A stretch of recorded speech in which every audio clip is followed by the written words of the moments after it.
This is the Indie Book Show and we're here at the Lewisham Black and Multicultural Forum, so let's go and chat to some of the speakers.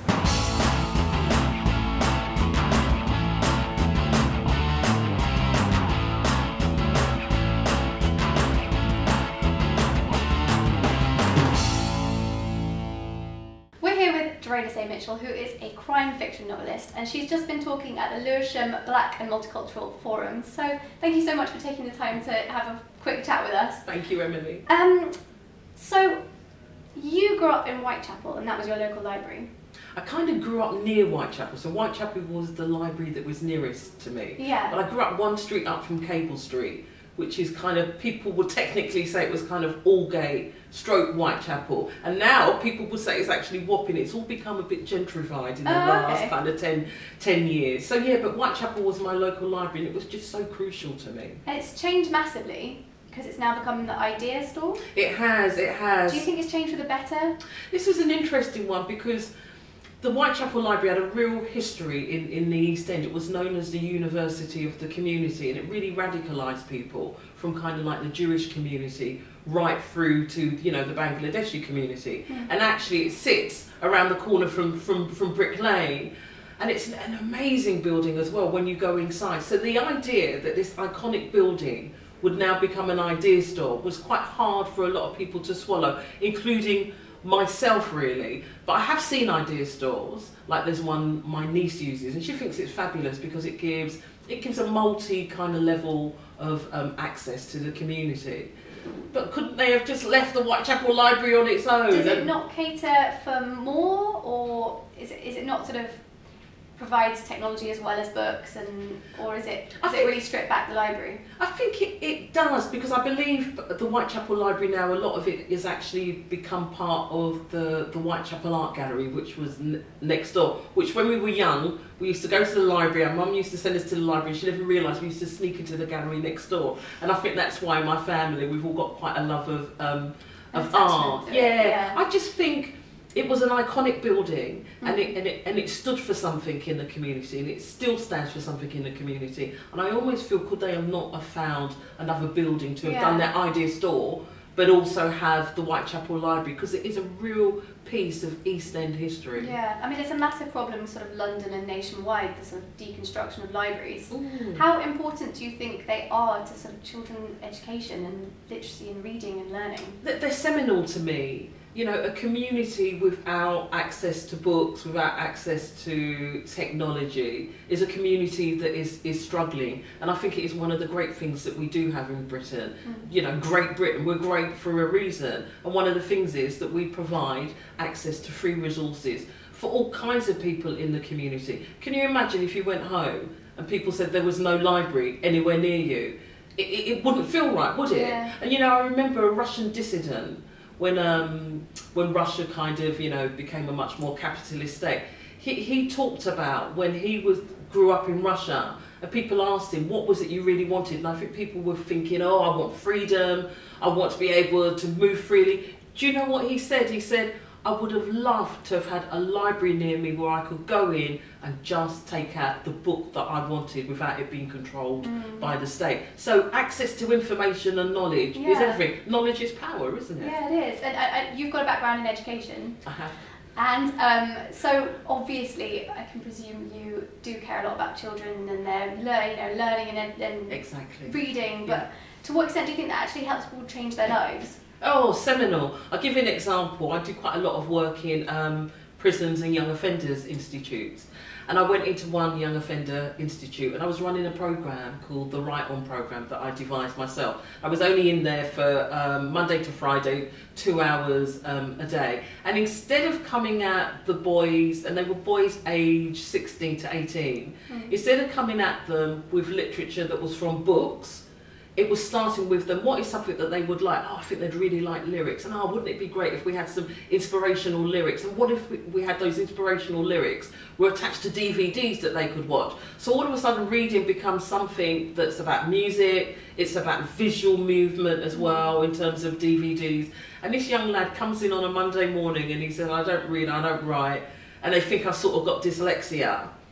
And you know, by the Wednesday, something had clicked in with him and with a lot of the young guys, And you know, the following year, 7 months later, he won 3 Cursor Awards for his poetry. Wow. And all it did was transform what we think about reading. Yeah. So when we just make it more accessible. Yeah, and really the range of material you put in front of children, particularly boys, we've got to really think about that. So we've got to think, say like you're in a primary school, when you look at a book corner in a primary school, does it have comics? Does it have magazines? Does it have even football cards and things like that? So, you know, reading is just a wide range of things, and that's what I think we need to think about, because our children are learning such a lot of different ways. And he wasn't the only one who responded to that. You know, I did it in 2 young offenders institutes, and these were a group of boys, and I had about 8 boys in each, who people said you'll be lucky to get one piece of work out of them. I ended up, after 5 days, I had about 60 poems. From just those 5? Yeah. Wow. Yeah, but it was getting them to work on their own, but getting them to produce poems together in a group, and stimulating them through pictures, through DVDs, moving pictures, lyrics. Also, being stimulated by one thing can lead to them discovering different genres, exactly. types of writing. Speaking of genres, yes, you are a crime fiction writer. I am. What led you to do crime fiction writing? I think crime got me, actually, because I actually thought my first book, Running Hot, which won the John Creasy Dagger Award, actually I thought I was writing a redemption story, a social commentary story, which it is. But it's actually based around a young guy who had been in and out of prison, drug dealer. He didn't want to do that no more. He's got a very special talent. Somebody gives him a window of opportunity, 7 days, to get into that talent, but he's got to leave London. He's happy to leave London, but he needs some money for something, and he makes a false move right at the beginning, and he has 2 gangs after him. So he's got 7 days to get out of London, get out of Hackney. 2 gangs after him, will he make it? And it's only after a really well-known crime writer talked to my then publisher, and she said, you do know this is a chase thriller, this guy's got 7 days, the clock's ticking, will he or won't he make it? Yeah. And it's really interesting, because when I first wrote it, my partner Tony and myself, when we used to go to parties, people would say, well, what's Running Hot about? We go, oh, it's about redemption, it's about society, and you could almost feel people kind of moving back, like, whoa, that feels a bit too heavy for me. Yeah. But then when we started thinking about it as a kind of a chase thriller, we'd go to people, they say, what's it about? And we'd go, oh my gosh, it's about Hackney, it's about a young guy, there are 2 gangs after him. People will go, when is it coming out? You know, so what I learned kind of in terms of writing crime fiction was, I can write crime fiction, it can still be an entertaining, edge of the seat story, but underneath I can still talk about all those issues that I want to write about, and that's why I remained a crime writer, because I think I can do the things that I want. Really easily. Yeah. So obviously you say that you weave in all these things underneath the crime and the thriller and the excitement that sort of catches people in. Where do you get the ideas for these themes? Are these from your own life, or things that you've sort of experienced through other people, or? Yeah, things around me. So say like the Running Hot story, which was my first story, that was about me growing up on a housing estate in the East End of London and watching a lot of the young guys not succeed. And so I really wanted to write a book with a young guy, didn't end up dead at the end. You know, how many narratives, how many TV shows, oh my gosh, the black guy's dead. And it's funny, this morning at the Black Star Forum, I went, they're dead by the end, and somebody said they don't even make it to the end, they're dead in the opening scene, you know. It was that kind of thing. I wanted to build success in for my character. And with all the other books, there were issues like children in care that I'm interested in, issues with young people who really want to, be part of the mainstream and are part of the mainstream, but what do they do if they've got a father who was a gangster or well-known criminal? The latest one, Vendetta, really want to explore the whole issue around identity, particularly identity around undercover cops, because if you're an undercover cop and you've been undercover for a long time, for 2 years, with a group of people who you've meant to be infiltrating and essentially investigating, how do you stop yourself from making human contact with them? Because 2 years is a long time.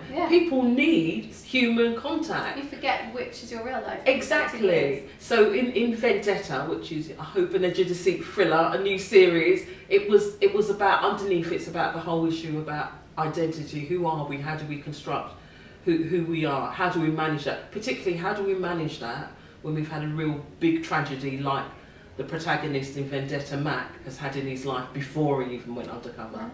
So what sort of audience do you garner? Like, what have you engaged with young people, or do you find that it's just all across the board? Right across the board, right across the board. I remember my first fan letter for Running Hot was from, I'd met him, you see. It was an older guy, he must have been in his 50s, he was white, he lived in Hampstead, you know, obviously had a lot of money. And he said he didn't think, when he read Running Hot, it would mean anything to him. The reason he wrote to me was, he said it meant so much to him, because underneath that story about a young black guy in his 20s trying to get out of the hood, was a universal story about people and their dreams. He's got a dream, he wants to make his dream. Will he make it in 7 days' time? And that's what I think one of the things I try to do with all my stories is a universality about them. Stories that connect people up. So I never think about who will read my book. I hope many different people will read it. And so, that seems to be what's happened. Obviously, this is something that you're really good at, so... Thank you. Yeah. Well, I'll read all the books. But for inquiring writers who are going to try and write their own series, what advice would you have for them, other than what you've already said? Oh, just write. Decide what kind of writer are you. I was the kind of writer, in order for me to write, I needed to belong to a creative writing class. So are you the type of person who needs a class, or is it something that you can do on your own? What people tend to find apparently is women go to classes because they like to collaborate and have solutions together, whereas men tend to do it on their own. They're kind of lone ranger, I can do it on my own type of thing. So find out what's going to help you write, and then just go for it. In order to become a great writer, you have to write. So that's fantastic advice, thank you so much. I have a copy of Vendetta here, which comes out on the 6th of November? It does come out on the 6th of November, and it will be in Amazon, and it will be on iTunes, but it will also be in Asda. But also, at the moment, since the 25th of September, you can download the first 6 chapters free on Amazon already. That's so cool. Well, Vendetta, 6th of November in stores, and you can already get those on Amazon. Thank you so much for chatting to us. Thank you, Emily. Okay.